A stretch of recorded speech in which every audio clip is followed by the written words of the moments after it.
हर एक प्रकार की कहानी सुनने के लिए हमारे चैनल नानी की कहानी को लाइक करें, सब्सक्राइब करें और इस बेल आइकन को प्रेस जरूर करें। यह कहानी एक छोटे से गांव के दो बच्चों की है जिनकी जिंदगी एक दूसरे से जुड़ी हुई थी। उनका नाम था सूरज और कविता। दोनों का बचपन साथ ही बीता था और उनका प्यार भी बचपन में ही पनपने लगा था। हालांकि वे इसे समझ नहीं पाते थे, लेकिन दिल में एक अजीब सा रिश्ता था जो वक्त के साथ और गहरा हो गया।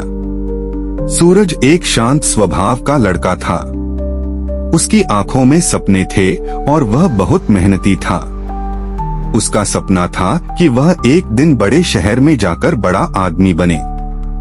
वहीं कविता, जो सूरज से 2 साल छोटी थी, एक बहुत ही प्यारी और जिंदा दिल लड़की थी। कविता का दिल भी इतना बड़ा था जितना उसका हंसता हुआ चेहरा। वह किताबों में खोई रहती थी और भविष्य के बारे में भी बहुत सोचती थी। सूरज और कविता का रिश्ता बहुत प्यारा था। दोनों एक दूसरे से दोस्ती करते, एक दूसरे के दुख सुख में शरीक होते और हमेशा एक दूसरे के साथ समय बिताने की कोशिश करते। लेकिन दोनों ने कभी यह नहीं समझा कि उनकी दोस्ती कुछ और भी हो सकती है। गांव में हर साल एक मेला लगता था। यह मौका होता था जब गांव के लोग एकजुट होते थे और हर कोई खुशी मनाता था। उस साल सूरज और कविता ने भी उस मेले में जाने का फैसला किया। यह उनका पहली बार था जब वे अकेले बाहर जा रहे थे। मेले में पहुंचते ही दोनों का मन खुशी से झूम उठा। रंग बिरंगे झूले, खाने के स्टॉल्स और बहुत सारी ध्वनियां उन दोनों को बहुत पसंद आईं।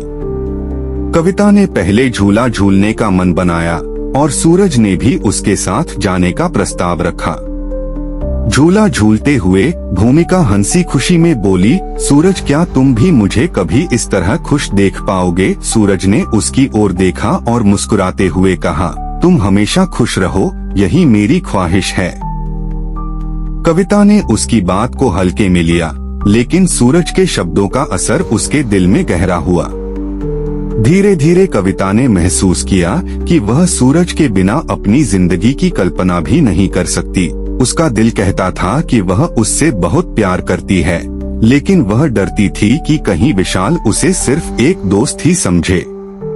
मेले के बाद उनका रिश्ता और भी मजबूत हो गया। वे घंटों तक बातें करते, अपने सपनों और भविष्य के बारे में बातें करते।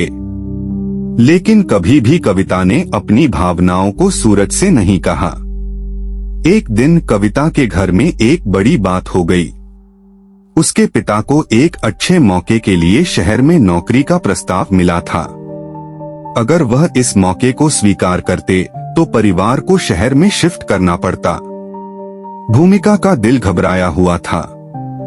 वह जानती थी कि अगर उसका परिवार शहर चला गया तो सूरज से मिलना और उसे देखना बहुत मुश्किल हो जाता। कविता ने अपने दिल की बात सूरज से साझा करने का मन बनाया। एक शाम जब वे दोनों गांव के बाहर एक पेड़ के नीचे बैठकर बातें कर रहे थे, कविता ने धीरे से कहा, सूरज, मुझे कुछ बताना है।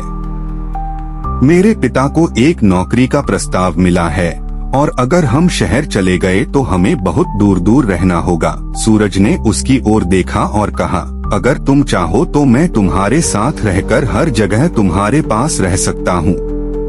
लेकिन मुझे एक बात बताओ, क्या तुम सचमुच चाहती हो कि हम अलग हों?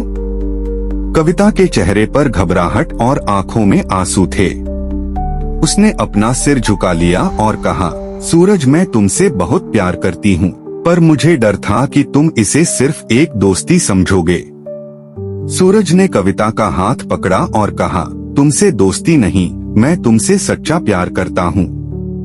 मैं तुम्हारे बिना अपनी जिंदगी की कल्पना नहीं कर सकता। उन दोनों के बीच चुप्पी छा गई। वह एक दूसरे को देख रहे थे और उन दोनों की आंखों में वही बात थी जो शब्दों में नहीं कह पाई थी। दोनों का प्यार अब खुलकर सामने आ चुका था और यही वो लम्हा था जब उन्होंने एक दूसरे से अपना दिल पूरी तरह से खोल दिया।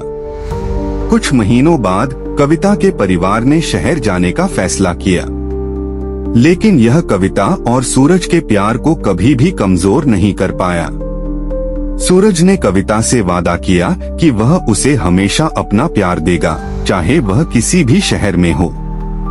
समय बीतता गया और कविता और सूरज ने अपनी जिंदगियां अपने अपने रास्तों पर बनाई। लेकिन एक बात जो हमेशा उनके दिलों में बनी रही, वह था उनका प्यार और वादा। एक दिन कविता शहर में अपनी नई जिंदगी की शुरुआत कर रही थी, तो उसे अचानक सूरज का संदेश मिला, जहाँ भी तुम हो, मेरा दिल हमेशा तुम्हारे पास है। इस संदेश ने कविता को यह एहसास दिलाया कि सच्चा प्यार कभी दूर नहीं होता। यह कहानी हमें यह सिखाती है कि प्यार एक ऐसी भावना है जो दूरियों और समय से परे होती है। जब दो लोग सच्चे दिल से एक दूसरे से प्यार करते हैं, तो उनका प्यार हमेशा साथ रहता है, चाहे वो कहीं भी हो।